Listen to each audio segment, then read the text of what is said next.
welcome everybody to our next session, which I think is the most important one.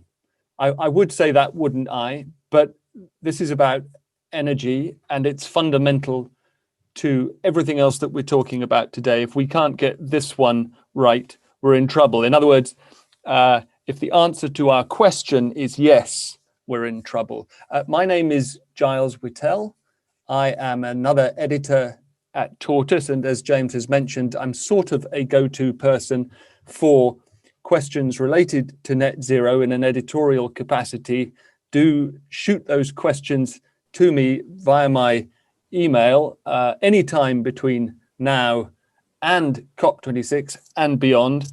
We'll try and put that in the chat. So the question is pure clean energy a fantasy? And I mean globally. Locally, it's not a fantasy at all. On my way to Tortoise's offices today, through central London, totally quiet, almost empty, I strayed as one does in what you think are pedestrianised streets into the middle of the street. And one of those beautiful new all-electric BMWs screeched to a halt behind me. And like an old man, I sort of jumped out the way, my glasses dropped on the floor. It's completely silent, of course. So plenty of pure clean energy locally, but the question is globally, at a time of growing global populations, very quickly growing aggregate energy demand, especially in developing countries where they may not have access to renewable energy at scale yet.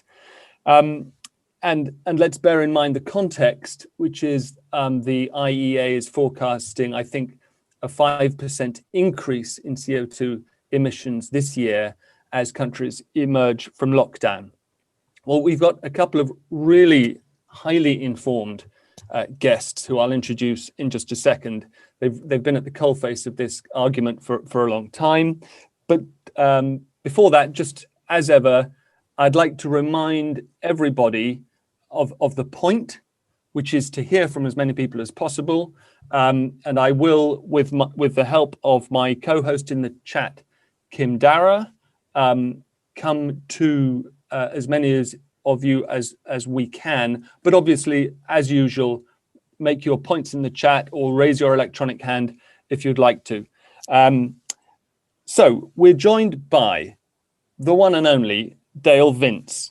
Some of you may be customers of Dale Vince. He is the founder and CEO. I don't know how many other titles you have in relation to Ecotricity, one of this country's first and biggest sort of all green energy providers.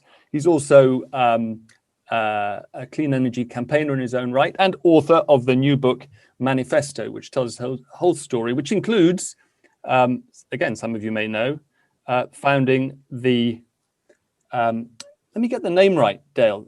It's not just Forest Rangers, it's the world's only vegan football club, but it is Green Forest Rangers? We'll get to that. I'm sorry, I think you seem to be muted now. How about now? Yeah. Forest Green Rovers.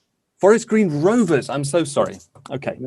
And we're also joined by Philippe Villet, who is Group Vice President for Energy and Utilities at Capgemini, who are partnering with us today for this session in particular and throughout. And we're very grateful for that. And we're grateful, Philippe, to you for being with us from Paris today. But let me start with you, Dale. You sell green power to, as I could tell, last I saw, about 200,000 people in this country. I suspect it's more than that now. But the global situation is different. You say in your book that we could reach 100% renewables in terms of electric power generation in 10 years. Is that for the whole planet? And if so, how? That was specifically for Britain, because we're well advanced now. We're at about 40% renewables in terms of electricity right now. And we have enough of it as a resource to power ourselves many times over in onshore wind, offshore wind, and solar power. Each of them individually, we have more than we need to power ourselves completely. Obviously, we'll use a combination. We need a smart grid for that. So that's an important technical kind of detail. But the technology is here in wind and solar. The price is right. I mean, it's the cheapest form of energy that we can build now in the world, bar none.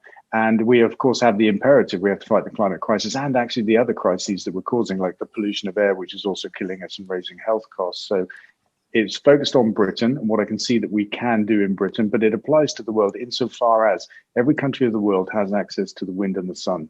And that is not true in fossil fuels. So I see renewable energy as a great democratizing force in energy globally.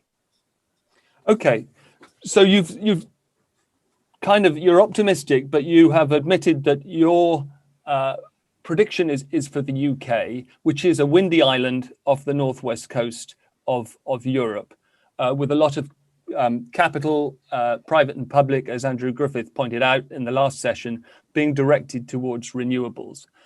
If you can sort of take a step back and look at the whole planet and imagine that ecotricity was global, how would you hope to be able to source green power for customers all over the planet, including in coal-reliant India and China in 10 years' time? I think, there is wind all over the world. We may be a particularly windy part of the world, but there's enough wind just about everywhere. There's enough sun just about everywhere as well. And if you look at places like, the Sahara Desert, for example, I was reading yesterday that it takes just 10 square meters of Sahara Desert to make enough solar power for an average British home for an entire year. And so it's quite possible that we could have a series of interconnectors between countries. There's an enormous solar resource in the Sahara, for example, that could power Europe, obviously only during the daytime. But we can have wind and solar from different countries. We have interconnectors now, of course, to balance grids in Europe, for example. Storage is a big issue. We've got batteries for that, but there are other technologies coming as well to store energy. The smart grid is a way of actually reducing our need for storage by managing demand and generation, balancing them in real time, which we don't do at the moment. We balance, but we don't manage demand. I just think that we have the technology. We absolutely have the resources. I mean, there's enough wind and solar falling on the world to power the world so many times over. We just have to find a way to harness it in the right places at the right time and share it amongst ourselves. Just a couple questions on points of detail before I move on to Philippe.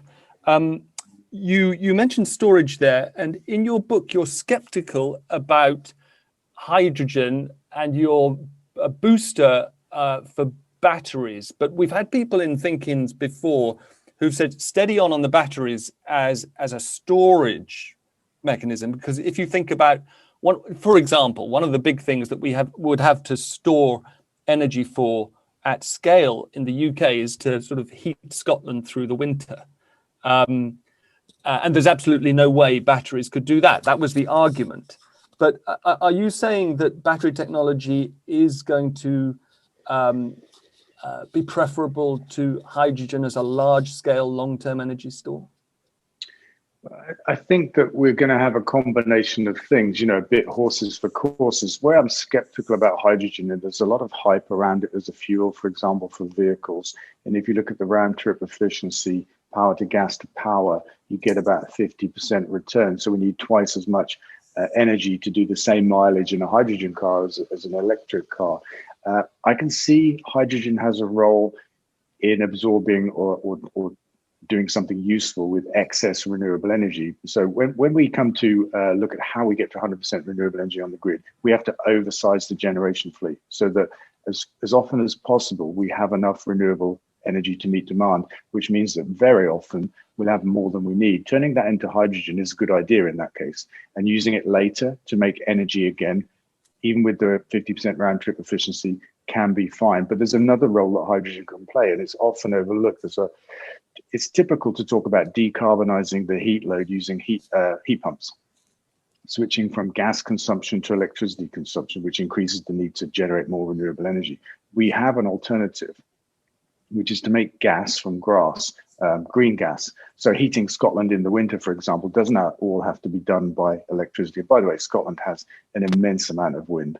I mean, you get twice as much energy output from a windmill in Scotland as you do in England. So I don't think keeping Scotland warm in the winter is going to be difficult with renewable energy. But we have this possibility. In Britain, we have enough marginal land that's not being used for food to grow enough grass to make enough gas to power all of our 28, 30 million homes. We can be energy independent in gas as well as we can in electricity.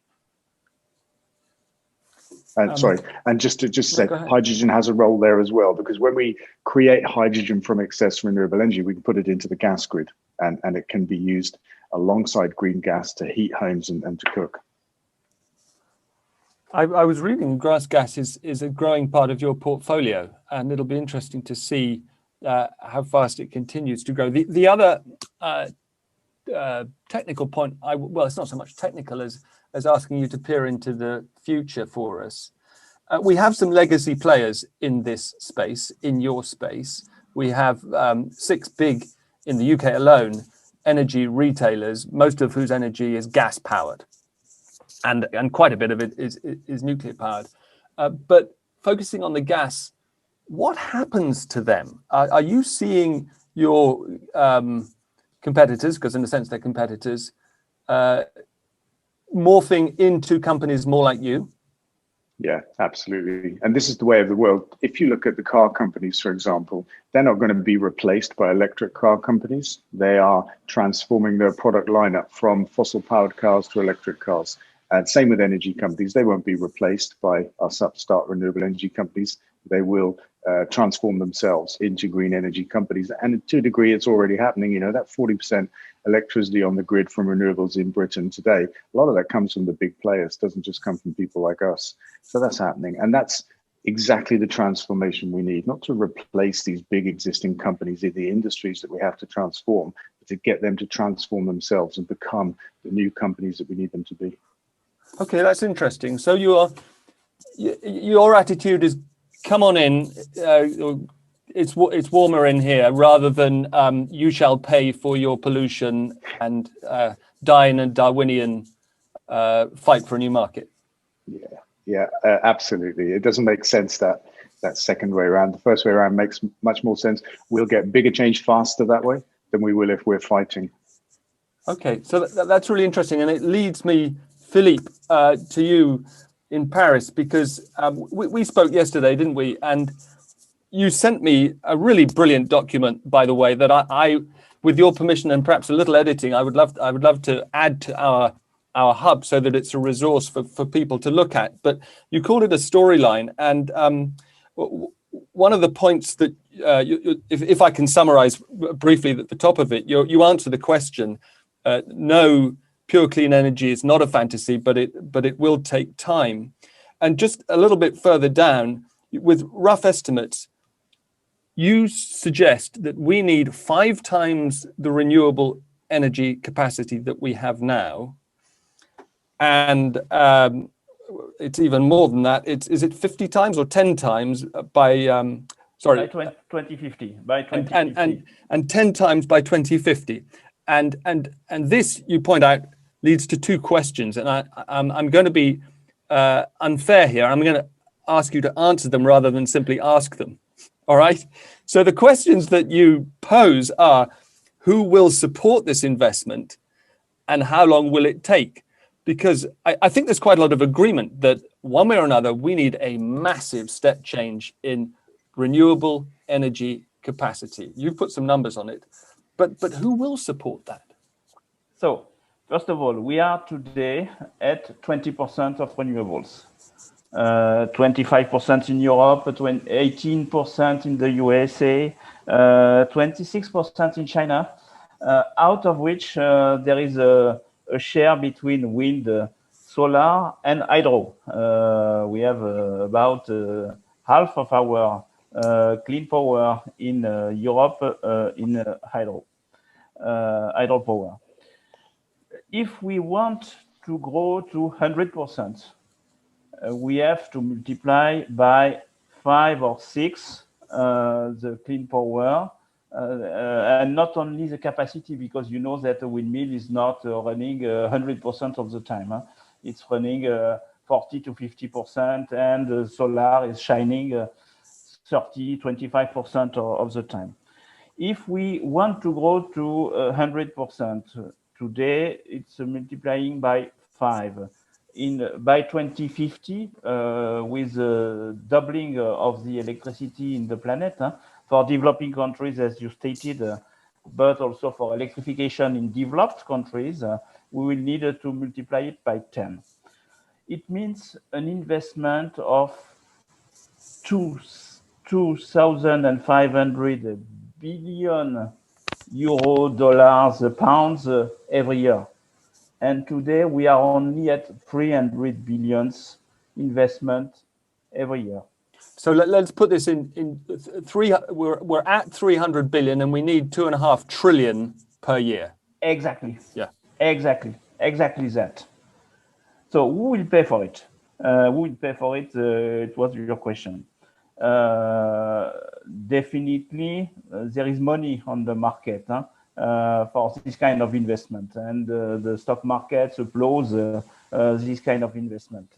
With, for example, the Ørsted case, which is a former Danish oil and gas player who moved completely to 100% offshore wind, and which is valued on the market more than BP, for example, more than BP today. So there is money on the market.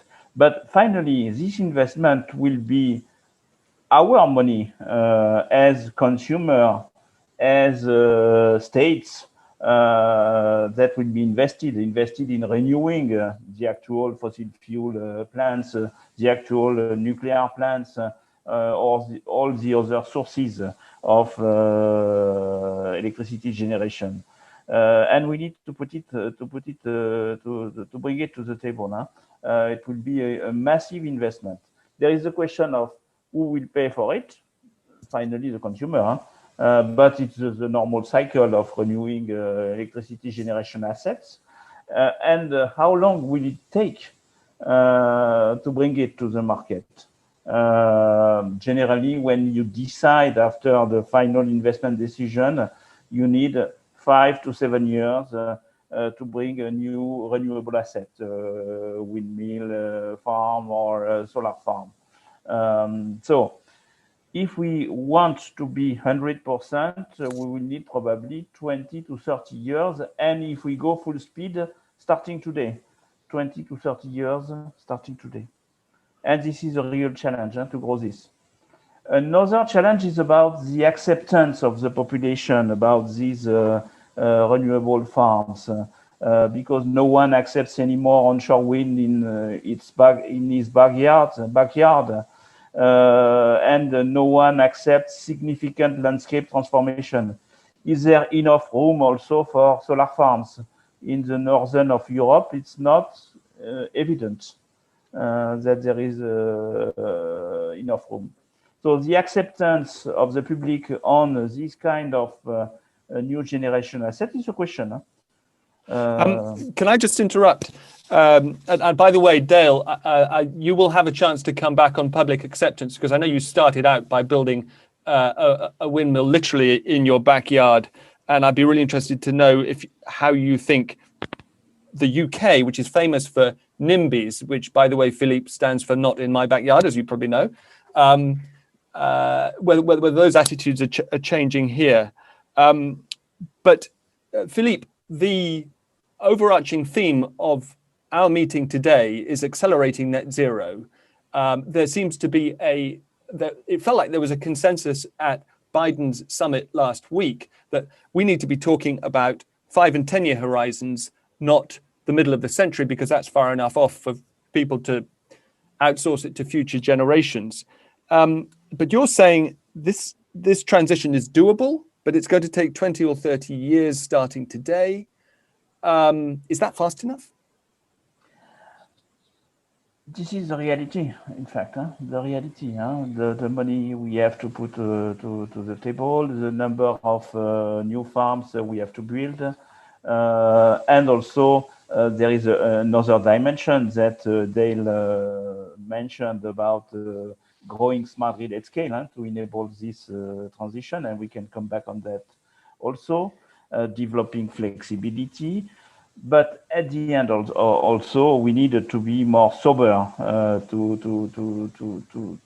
The better energy is the energy you can save, right. to fight against climate warming, and to start really national and regional plans, programs, causes to decrease the energy we are consuming in industries, in building, in transportation, individual or collective transportation. We need to have a global cause on changing our behaviors.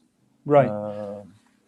Thank you. By the way, I love your use of the word sober and sobriety, which is, I think, an interesting linguistic read across from French. I mean, it refers to efficiency, doesn't it, and energy saving. But I think we could think about that, start using that in more in English as well, being sobering up in our use of energy.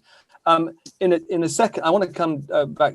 I promised Dale that we'd come back to him, and after that, I'd like to come to is it David or Andrew Hayward, because there was some skepticism in the chat about market-based solutions, and yet we're hearing a lot about that. But let me first come back to Dale. Philippe makes the point that there is still a barrier to public acceptance of basically having large areas of land taken up with wind farms and solar farms. Is that your read? I think it's more myth than reality, actually. I've been in wind energy in Britain for 25 years. And at the very beginning of this, it was an easy ask of planners. And then a couple of campaign groups got started against wind energy with a lot of outrageous myths about the impacts they had on house prices, heart monitors, all kinds of crazy stuff. And what that did, it got a lot of people fired up. But consistently over the 25 years, if you look at every opinion poll that's ever been undertaken in our country, you get roughly a 70% support for wind energy. And these polls are taken before and after a wind farm gets built by government, by universities, by opposition groups or support groups. Doesn't matter who takes them, where and when they take them. That's the level of support. That's the reality. And typically support for wind energy goes up after a project gets built. So what we find is fear of the unknown is driving some of the opposition, along with some of the crazy claims, a bit like Brexit. So I think the idea that the public are against wind has always been a myth, perpetuated by the media. It gets talked about. Same for solar, really. But I would also say this, NIMBYism is real. People in our country, and I'm sure other countries, don't like change, and they don't like it happening around them. That's normal. It's not unique to wind energy or solar power. It happens in housing, it happens in roads, you name it. People don't want stuff built near them. That's just a fact of life. Same time, I think Philippe said, it's not proven there's enough land in Northern Europe for solar power. I would disagree. We did a study for Britain, which is a small, densely populated country, and we found enough marginal land to power the country 8 times over from solar power alone. Europe is a much bigger country, much bigger bunch of countries with smaller populations relative to land mass. There definitely is enough room for solar and for wind as well, of course. And also the speed of bringing projects to fruition. I think Philippe said 5 or 6 years for a solar project. That's not our experience at all. We can get planning consent for a solar project, even here in Britain, in between 6 and 12 months, and then build it in another 12 months. So it's much faster than that. Interesting.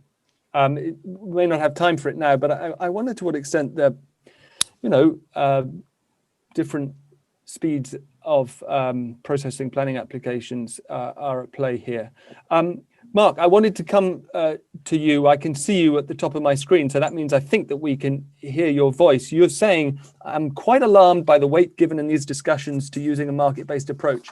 Well, what Philippe was just saying was, and he said there is money in the market. Do you, I mean, there are two slightly separate things here, aren't there? There's a sort of George Bush Jr. style, let's trust the private sector and technology to come to bail us out. But there's also this argument that Philippe is making that we do need massive new investment, but it's there and it's ultimately our money and it will come through the financial markets. Is that plausible to you? Well, I mean, as people have made the point to me in the chat, there has to be a role for both private sector and public sector involvement in dealing with the problem, which takes a lot of coordination. And if finance can be made available through the conventional private sector institutions at a suitable cost, which gets the process going, then that's going to be a big part of the solution. But my comment about being skeptical or worried about market-based solutions is really it's really based upon we seem to have been living for a long time with a presumption in difficult topics like this that the market knows best. This seems to me to go back decades to things like the fallacy of the mixed economy, a concept that was pushed back in the 1970s, and all sorts of revolutions in economic thinking that brought in Reaganomics and Thatcherism and so on. And once upon a time, it was thinking outside the box to say the market knows best, that we can internalize environmental costs by putting a price on carbon and so on. That was a great original piece of thinking once upon a time. But that's now become so established as the conventional way to approach things, or at least the starting point, that it has become the box, if I can put it that way. It's now thinking outside the box to say we need an increased role for the public sector, that we should have direct controls brought in at an earlier stage that are actually quite uncomfortable for the market, and that we cannot rely exclusively on pricing. The track record of carbon pricing is not great. What we call in economics the elasticity of demand for undesirable things like CO2 and nicotine and alcohol, it always seems to be a bit too low. It may bring in beneficial side effects by raising taxes for governments that impose tax revenue for governments that impose taxes and so on, or can extract finance from the system where a price is raised. But if the number one objective is to reduce a physical problem like environmental damage, then using a market-based approach doesn't give that the place it needs at the top of the list of priorities. That's what worries me. We need both market-based approaches and interference, intervention, direct controls. But I never keep getting the feeling these days that the balance between those two is right, given the urgency that we should be feeling. No, I take your point, and it's echoed quite a lot in the chat. I'm going to come back to Philippe now, but afterwards it would be great if we could go to. I'm looking at what Ashley Naismith has been writing in the chat about a multi-pronged strategic approach, and would like to know a little bit more about what you mean about that. But Philippe, just a couple of points, if I may. One my own and one is actually yours. Let's start with yours. It's a kind of technical one. A really important part of the background of all this is the steep fall in the unit cost of wind and solar over the past decade or so. You called it like a Moore's law for wind and solar. Does your knowledge of the technical scene persuade you that those prices are going to continue falling? Because it would be a great help if they were. They will continue falling, but not on the same track than they have fallen during the 20 last years. Not as far. Not as far. Not as fast. They will land somewhere between $10 to $20 or euro per megawatt hour for onshore wind and solar. And you see the last auctions prices that are already testifying in some countries, not in UK or in France, but in the Middle East, for example, that it's possible to operate at 10 pounds per megawatt hour. The progress should be made also on offshore wind, which is today between 50 and 100 or more euros or pounds per megawatt hour, and where technical progress should also allow some cost reduction. But I take it you mean incremental technical progress, because I'm reminded another thing that you were saying was you don't foresee any big technological breakthroughs over the next 20 or 30 years that are going to help us here. No, but multiple small progress that collecting together are a breakthrough. When you put storage, hydrogen, superconductivity to connect with the direct current, these solar and wind farms to the network, and all the other progress that are made, floating solar farms, floating onshore wind, offshore wind. So there are multiple small progress together, along with digital technology, artificial intelligence, better prediction, weather prediction, better maintenance, small ingredients that put together are making a big difference.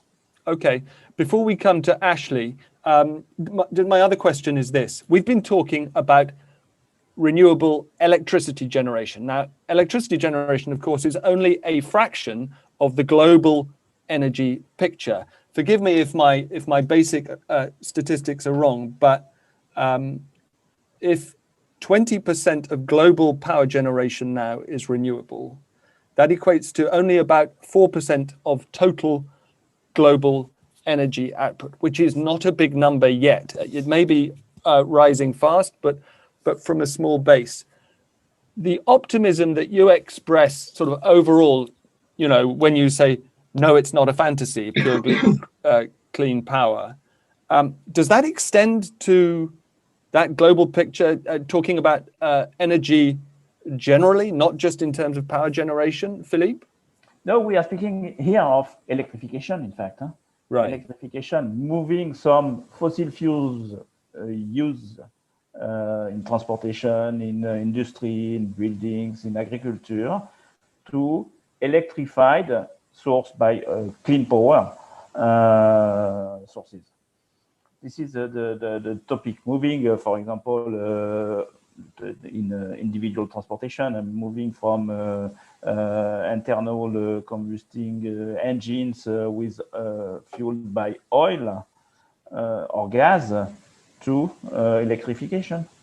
And that's where we can move a large share of the fossil fuel outside of power generation to something that is electrified and powered by clean sources. Right. So in a sense, we are talking about the global picture, but it involves pulling many different parts of the energy pie into the electrified one. Right. Okay. Ashley, thanks for agreeing to let us turn the camera on you. You say you definitely think a multi-pronged strategic approach is required. And you make this point that you feel it would help if each part of society knows what their part is. Tell me a bit more about what you mean by that. I suppose we were talking about the market-based approach and also technology trying to keep up with consumer demand. And my thinking is that there is a lot of technology already in place that's available, or certainly close to being available, such as solar panels, and that if we use them in the deserts, there would be enough. But the fact is that I don't feel there is a very clear strategy that's being communicated down to the consumer in terms of approaching climate change. And I think that there should be a level of clarity where any consumer knows my focus should be X, Y, Z. This is what I need to be doing to address climate change. And I don't think that's there. And we were just having a conversation about how there needs to be a multi-pronged approach, such as education, such as infrastructure, such as facilitating textile recycling, for example, so they don't end up in landfill. There needs to be that infrastructure in place, there needs to be the knowledge, there needs to be the technology, and then maybe regulation on top. That was it. No, this comes to the core of an argument that we have in Tortoise a lot about individual as distinct from sort of high-level government responsibility, and whether one merges into the other or not, and the respective importance of demanding that governments do the right thing on the macro level, and engaging individual consumers on the micro. I mean, what do you say to one of the sort of cautionary responses to recycle your clothes, stop eating meat, stop flying, which is that in a sense that is music to the ears of the big polluters, because if you can fool large numbers of consumers into thinking that they're doing everything they can by changing their habits, then we as big legacy polluters can go on doing what we're doing. Do you think there's a risk there, or am I overstating it? I think there should be a different approach for the different type, I suppose. If it's a business, they should still know what they should be doing, and they should know what their focus is, and they should be focusing on that. I suppose 20% of their emissions that creates 20% of their activity that creates the 80% of the emissions. They should know what they should be focusing on first, their biggest priorities. And that will be different for businesses as it is from the consumers to the governments or whoever. But for each part of society, it should be very clear what each person's responsibility is, and that can differ. It's fascinating, isn't it? I fully agree with that. If I can step in, there are multiple stakeholders of this question. Politicians that should be courageous enough to state climate change as a priority, and proving it by the carbon prices, proving it by the regulation, and proving it also by the public action on the demand, for example, the public properties. Consumers, individuals that can change their behavior, that can become prosumers, producers and consumers at the same time, and that can be really uncompromising in this domain by their votes. The economic stakeholders, today we have the opportunity that most of the decision makers, of the economical decision makers of this planet are pushing, but some are not pushing, and the ones who are showing the way can embark the laggards definitely. The utilities, the renewable developers, the grid operators, the financial institutions could be bullish also on there is money today to finance this energy transition. And finally, any one of us should encourage the technical progress and leverage the technical project, the small pieces of technical progress that can change the way we live. But at the beginning, it's a change in our behaviors. And Thank at you. the end also. Thanks, Philippe. In a minute, I'd like to come. Peter King has made the point. Peter, you have a stat from Dieter Helm that I'd like to drill down on a little bit, just to make sure that I wasn't misleading everybody. But first, let me come back to Dale Vince. Dale, one of the sort of big overarching points you make at the beginning of your book, Manifesto, is, it's been widely made since the beginning of the pandemic, which is that we need, and I'm paraphrasing you now, I'm not quoting you, to a sort of grand social galvanizing effort against climate change, as we have managed to muster against COVID. COVID is still sort of killing around the world thousands of people a day. The imperative was unavoidable. As is often said about climate change, the need is accelerating, but it is global, and it's sort of incremental. Do you really believe that we can galvanize broad-based social change around this issue as we have around COVID? Yeah, I think we can. I think we need to start with facts. The pandemic has killed a lot of people, absolutely. In our country, maybe it's 120, 130,000 people, depends on what you measure, how you measure it. But every year, air pollution kills 40,000 people in our country prematurely. That's a fact. It's a government statistic, and that's from burning fossil fuels. We're oblivious to that. We accept that. So this pandemic is 3 years of that background death rate just from burning fossil fuels, mostly in vehicles. So I think it's a chance to kind of wake up from our slumber and to see the world differently. We've spent 400 billion fighting the pandemic in our country in just 12 months. That's more than a third of the zero carbon budget we need to get to zero carbon by 2050, according to the Climate Change Committee. More than a third in 1 year of money that we need to spend over a few decades. So the money is there, the imperative is there, and actually the behavior change we endured during lockdown was extreme compared to the changes we need to make to fight the climate pandemic, if you like.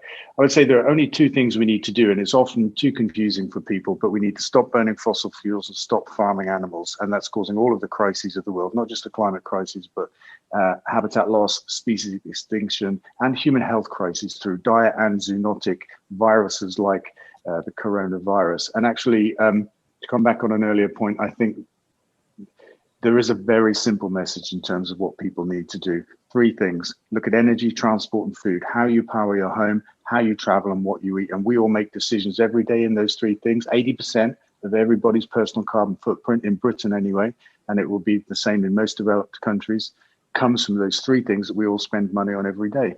And we just need to change how we spend our money. That sends signals to businesses who pick that up. We're seeing that in plant-based food, for example, already. Businesses rushing to make a whole range of food available in a whole range of different places. That becomes a positive feedback loop effect, because more food, plant-based in more places, makes it more available, more people buy it, and then businesses provide more. That's happening. Electric cars are another great example. And we need government more than anybody else, though, to change the playing field, because markets are man-made.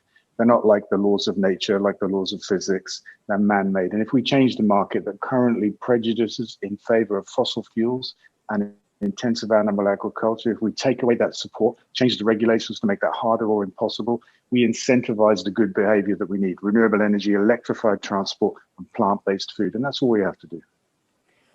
Dale, do you still have to charge a premium for green power over what I might get charged by SSE or something? Yes, it's a very difficult, it's a complex question, I would say, because in the market today in Britain, you might have 60 energy companies charging a range of different prices for a range of qualities of energy. There are a number of companies supplying green energy. I'd stick inverted commas around that because it's open to interpretation how green it is. I would say at the deepest, greenest level, it's still a little bit more expensive, but we're probably one of the most expensive energy companies in Britain. We make no bones about that, because the reason for that is we take our customers' energy bill money and we use it to build new forms of green energy. We don't just buy something that exists and sell it with a small markup, which is quite easy to do. We invest money in building stuff, because we've got to get to 100%, and we won't get to 100% by buying and selling stuff that already exists. So it's not a straightforward question. I think if you compared building wind and solar assets now to building fossil fuels or nuclear, you find they're vastly cheaper. That's fine. But we have in our market, of course, a mix of existing assets, renewable and non-renewable, and different companies selling different things for different reasons. I mean, there are a lot of companies in our market right now selling at a loss in order to build market share. That's been going on for a few years. So you can't compare those prices to the kind of real price. Well, that's quite refreshing to hear someone selling something and saying that we're one of the most expensive providers. But just on that, and forgive me, I'm speak as an ignoramus here. Why is it so expensive when once you've built your windmills or your solar farms, the marginal cost of extra power is zero? We have is two things: capital cost and operational cost. So the capital cost of renewable energy equipment is relatively high compared to fossil fuel equipment, and the operational cost is relatively low. because you don't have a fuel cost, as you say. So you just trade one thing for another. You tend to finance over like 15 years, where a lot of fossil assets will have been financed over a longer period. Nuclear in particular is financed over a far longer period. So it's not an apples for apples comparison, but if you can get to a levelized cost of energy, and it is possible, then you'll find that renewable energy is the cheapest, but they aren't entered into always on the same basis. Okay, thanks very much. I'm aware we're short of time. I want to give both of you a chance to come back and sort of tell us your calls to action before we finish. But first, Peter, I see you on my screen. What is the number that you trust for the proportion of total global energy use currently renewable, and what do you think the implication of that number is? Yeah, so that is a really good question. So I'm reading Peter Helm's book. I can't remember exactly what number he had was, but I think it's less than 1%. My number, say it's 4% for the UK, so it's 75 terawatt hours out of about 1,700 terawatt hours for the UK. So we'd need 22 times the current level of renewable energy to meet the UK's energy needs. So those are the numbers I'm working with, and then of course the firm baseload nature of it means that we'd need more than 22 times what we've currently got to meet that. And you move on from that to say let's park what the actual numbers are. There's clearly debate about that, but less debate about the other point that you made in the chat. We will need a huge investment to move all energy to renewables, and Philippe is quite sanguine that in due course, in the fullness of time, at least in part because of consumer demand and consumers voting with their investments, that investment will be forthcoming. Do you agree? It will, but I'm with Philippe on the time frame for this. I have to say, I think so in monetary terms, that energy in the UK is about £250 billion business. That's more spend than the NHS per year. And then, so to transition that spend, and I'm just talking about the UK, transition that spend to a new clean scheme could take 10 times that. So you could be talking, even 100 times, billions and billions, almost £1 trillion investment to transition the UK energy network to green sources. That's vast, and we don't have that money to spend this year. Okay, as a non-economist, why? Why should it take 10 times that to transition to another form of energy generation when the basic economic arguments for that are so strong?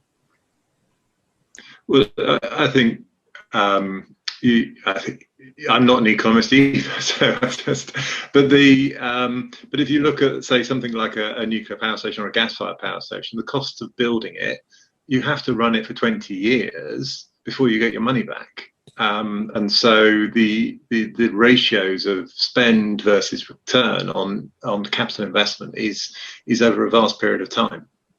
And so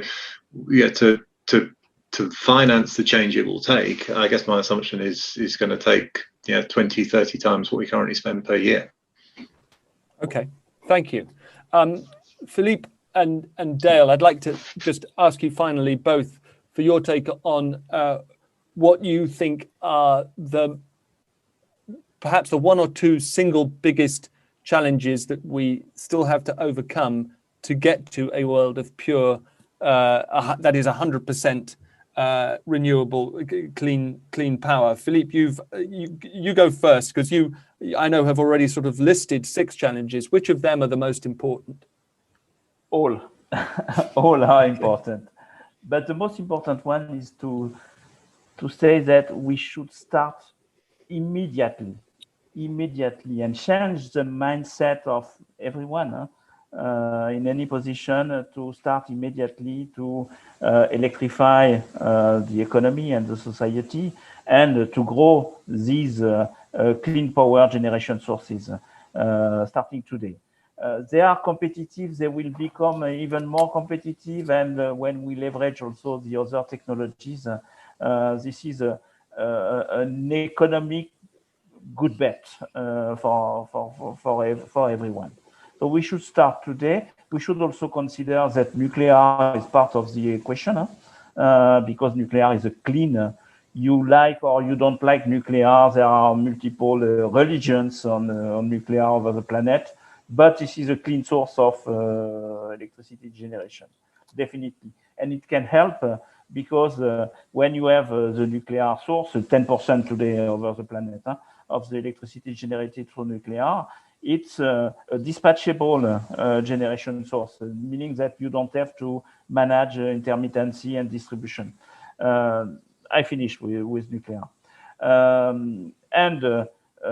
Definitely starting today and making it a global cause like Biden president, like COP21 back in 2015 tried to install it in the planet. Okay, thanks very much. Dale, you rattled off a number of things. I mean, you kind of summarized your manifesto in 5 points, but what do you think is the biggest single obstacle to getting where we need to go by 2030 in terms of a massive increase in renewable power capacity? Politics. Politics? Politics, yes. It's having politicians or governments in particular that get it, that get what needs to be done. Because the markets, the economies that we live in, which are man-made, we make the rules, are rigged in favor of fossil fuels and the destructive ways that we currently live with intensive animal farming as well. We have to change subsidies and taxes and regulations, which control what we do and what we can't do and that kind of stuff. It's basic market that we live within, that we're trying to operate within, with renewable energy is skewed in the favor of fossil fuels. If we take away the support, then we will speed up the transition and speed up the flow of investment into renewable energy, for example. And so it's just politicians that get the need to act. And I also want to say this, that every pound we spend on fossil fuels is wasted because it's a single-use fuel. So in Britain, we spend £50 billion a year importing fossil fuels to burn them. If we spent that £50 billion building renewable energy infrastructure, we could very rapidly get to 100% green energy on the grid and green gas and create hundreds of thousands of jobs, clean up the air that we breathe, reduce health costs, improve life, all sorts of great things. And when we change our diet, of course, we free up 75% of farmland, which is 50% of our entire country in Britain, for which we can do other things like rewilding as a residual carbon sink to get to zero carbon.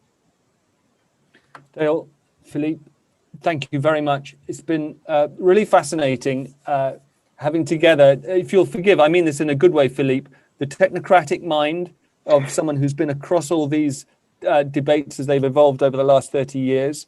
And Dale, you're the new mainstream. That's weird, isn't it? I mean, that's properly weird. Yeah, but it's almost where we are. And some really interesting contributions. Mark pointing out that what used to be outside the box is now inside. Philippe's observation that multiple small breakthroughs, technological ones, can amount to a big one. And then finally, the 2 points that you've just made.